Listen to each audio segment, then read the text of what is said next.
and I take them, let's say, in the new times that is coming ahead, I bring the same thing, what is happening now, I will take to the future. This I'm saying to my brothers, I don't want to bring nothing from what I have learned here in the West about to organize things, bring them to my people, because I will bring slavery to them and oppression. I'm right or wrong? How do you look at that? Because you need ideas. Now, one thing that I will say is that what we are going to do is essentially take back what was already ours. Mm-hmm. Like when I talk about the Constitution, when I talk about an economic system, mm-hmm. remember that democracy was not invented by the European people. I know. It was not. And so an economic, money, the currencies, economies was not invented by European people. It was invented by the Africans. There was a government, social organization.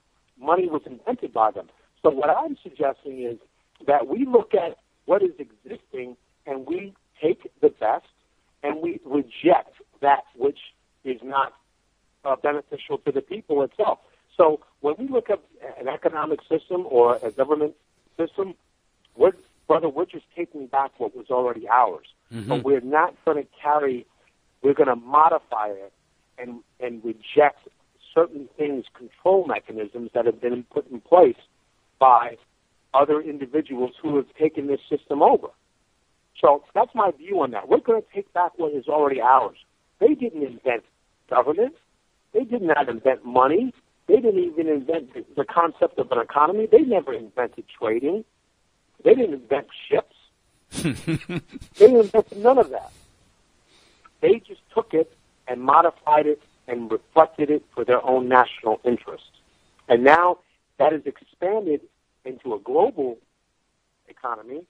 And so now this is our time to set that example of what a new global economy, a new global, quote, government. And what I mean by that is that when we build this nation, the example that we set, if people of the world see how harmonious we are, they see how prosperous we are, then they will analyze our system, and maybe other countries can adopt the system that we create, because we have the benefit of all of history's mistakes and modern technology to build one of the greatest nations on this planet. Okay, David, I was listening one time to you, and you were explaining about what you was explaining was very it grabbed me, because you were explaining you were in, I think, Somalia, and then you went one night out and to the village, and then you had a meeting. You had a meeting with the leaders of the village, and then you were talking. When you come back, the people didn't want you to sit with your staff. You have to sit with them. What happened that night? Well, essentially, what had happened was when I was doing combat operations, after a while, I needed to get better intelligence. Mm-hmm. So, because it was a very dangerous place. Constantly, I almost got killed on many different occasions. So I said, let me go make some friends in the town.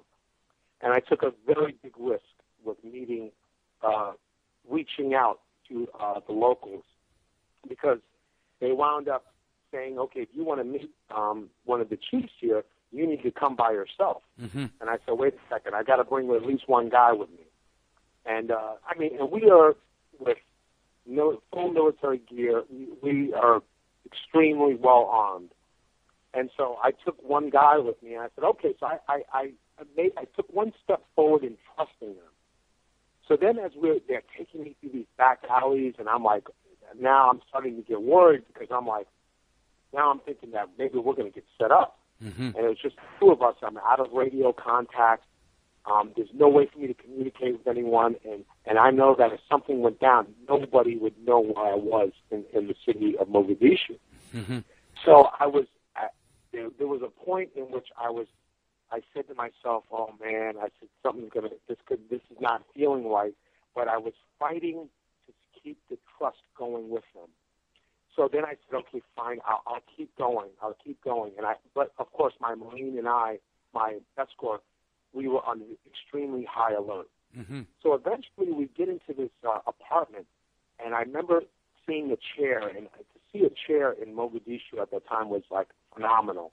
Mm-hmm. I couldn't believe I saw furniture, because that was the first time I had seen furniture in the entire country. It was such a devastated battleground. And so eventually my back was to the wall with my Marine, and I told him, I said, I said, something's going to come through that door. It's either going to be local leadership or it's going to be a bunch of armed guys. Mm-hmm.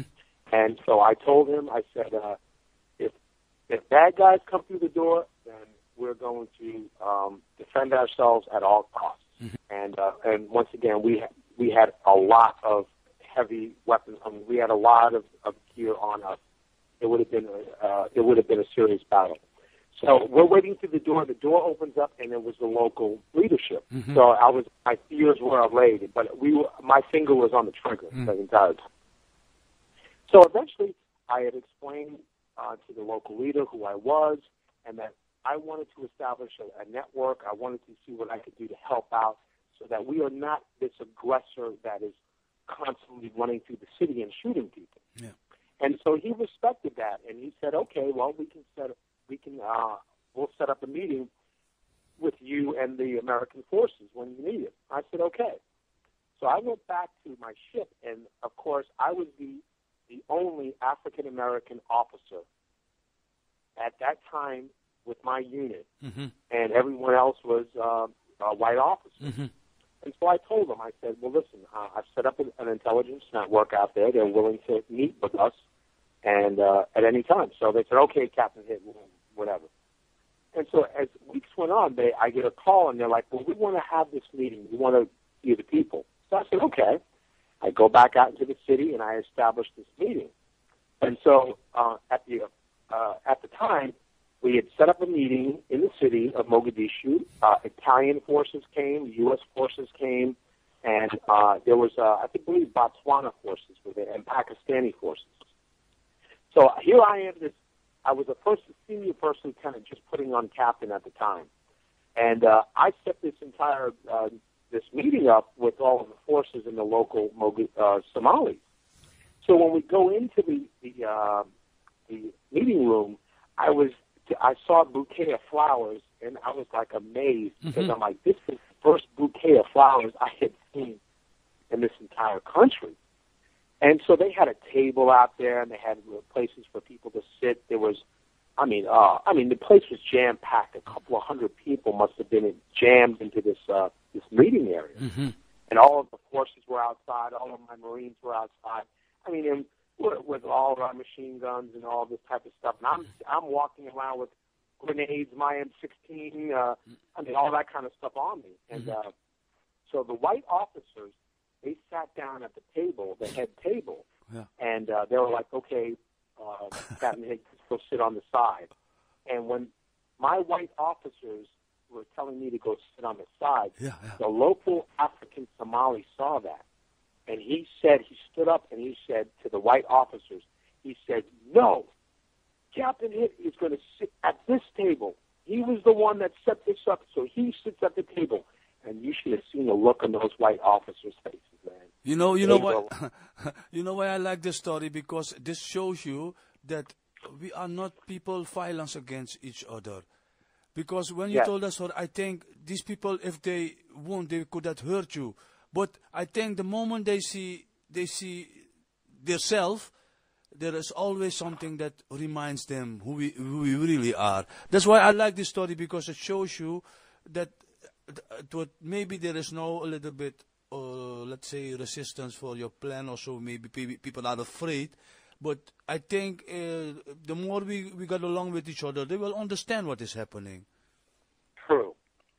Because in the end, we provided security. They knew that, when it came to the bad guys, I did fight, and I did do what I had to do to defend myself and my unit.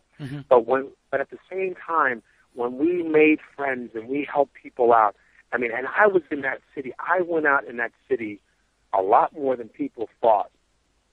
because I was in the special operations